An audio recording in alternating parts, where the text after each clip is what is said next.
U.S. think tank, the Eurasia Group, has released its top 10 geopolitical risks of 2024, including some implications for us here in Canada. And joining me now for more is Evan Solomon, CTV News political commentator and G0 publisher. Evan, always good to see you. Thanks for taking the time today.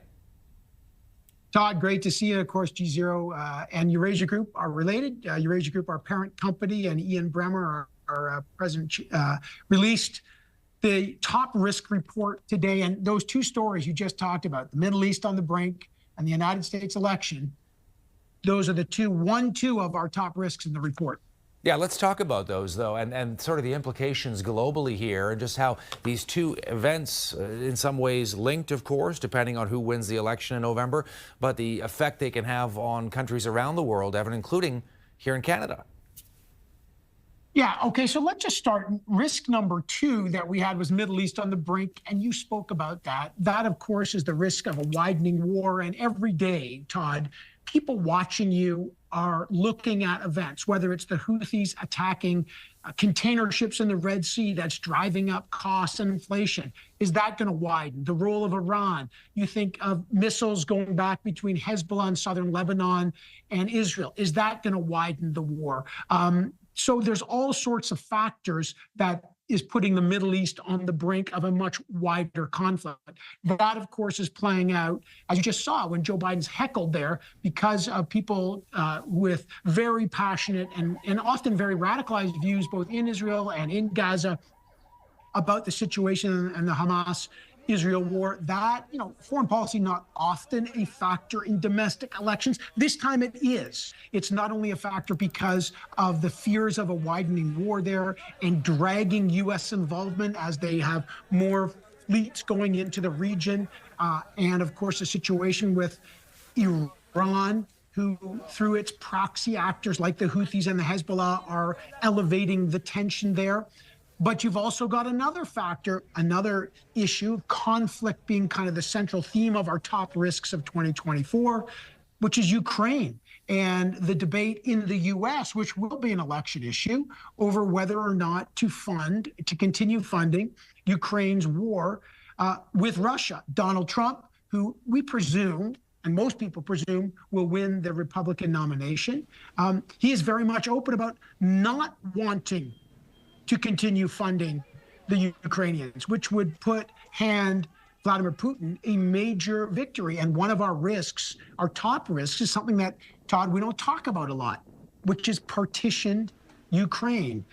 Ian, who co-wrote the report with Clip Caption, our chairman, they talk about, you may not like it, you may not want to say it, but the reality is that Ukraine will likely be partitioned, that Russia will remain, much like it has done with Crimea, will actually remain in control of certain eastern regions, and maybe more, depending on how this goes. A partitioned Ukraine is a very different outcome than we were talking about maybe even 12 months ago when we were talking about Russia losing quite badly and the Ukrainian offensive. All that's changed in the year of conflict. Right, and the possibility that Russia holds on, Evan, to about 20% of Ukraine, it becomes a so-called frozen conflict. You also talked about the U.S. versus itself, so let's delve into that if we can.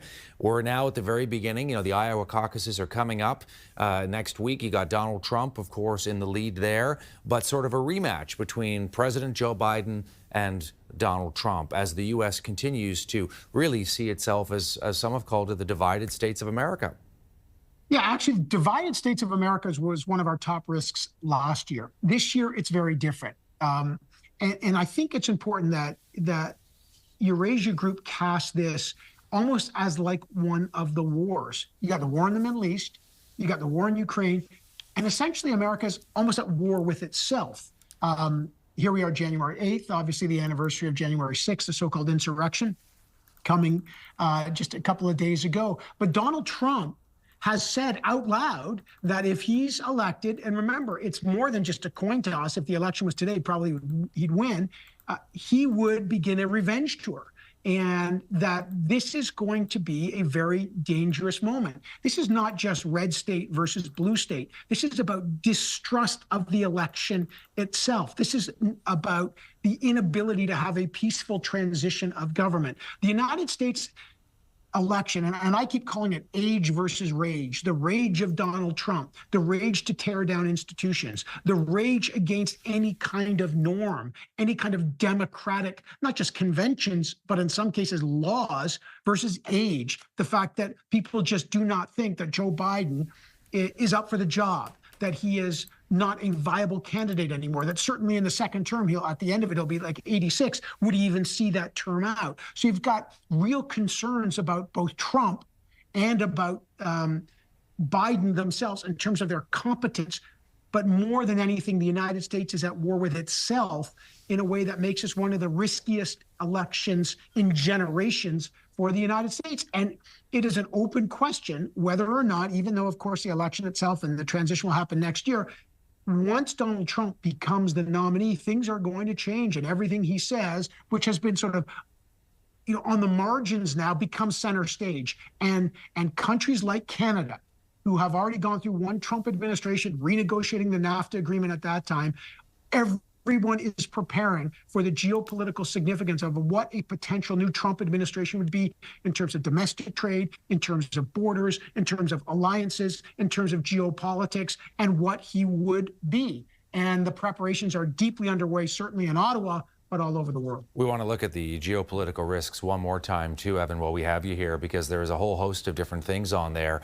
They also include no recovery for China economically, the fight for critical minerals, El Nino, axis of rogues. These are, of course, America's dangerous friends and allies and whatnot. But what about number 4, which is ungoverned AI? You have covered this extensively over the last year or so since the explosion of ChatGPT onto the scene. But this worry, this risk that we're just not ready for this level of artificial intelligence. Yeah, I think you're right. There's 10 risks here, folks, and you can check them out. We did talk about risky business at 10, which is the culture wars in the boardrooms, right? That companies are now involved in politics. El Nino, climate change. This is going to be a very dangerous year for El Nino coming back. Droughts will lead to political instability. Inflation, no room for error. Inflation is still an issue, and it's driving politics. The fight for critical minerals. I should just say one thing about that, because that is a major issue. Canada launched a $4 billion critical mineral strategy, as you know, in 2022 in their budget. 31 critical minerals in Canada. Canada plays a major role in the battle for critical minerals. Critical minerals key to all sorts of innovations in technology, in electric vehicles, but most of the processing is done in China. So this becomes as geopolitically significant as, say, the chip war was. Remember, we all had the chip war. But AI is critical. Look, last year, the world kind of exploded with the ChatGPT revolution, and there was a kind of promise versus peril. Wow, the promise of innovation, the perils of ungovernable AI. That's ratcheted up. There's lots of promise still. But the risk of AI is a number. One, even though there's efforts in the UK, which with the Bletchley Park kind of idea, or the United Nations or the Canadian and the US government trying to work to govern AI, is it ungovernable? Is the technology moving too fast to govern? Will people comply? Will countries comply? Is there just too much money to be able to comply with regulation?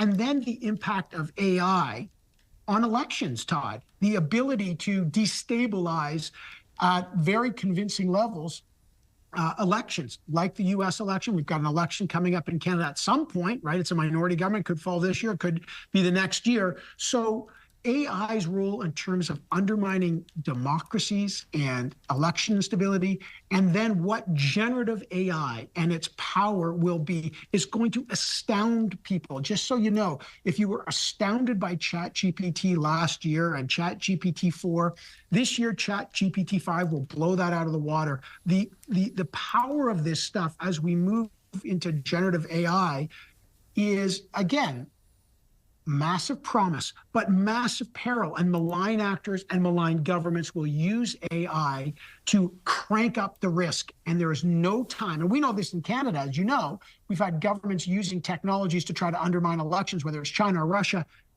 ChatGPT is like, it's like watching the Fast and Furious, where they put that, the extra boost on their car and they crank it up. That's what AI. That's what you're going to flip the switch. It's going to be fast and furious and very dangerous.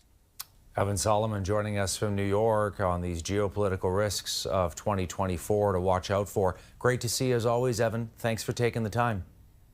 You can see I watched Fast and Furious over the holidays, Todd. Thanks.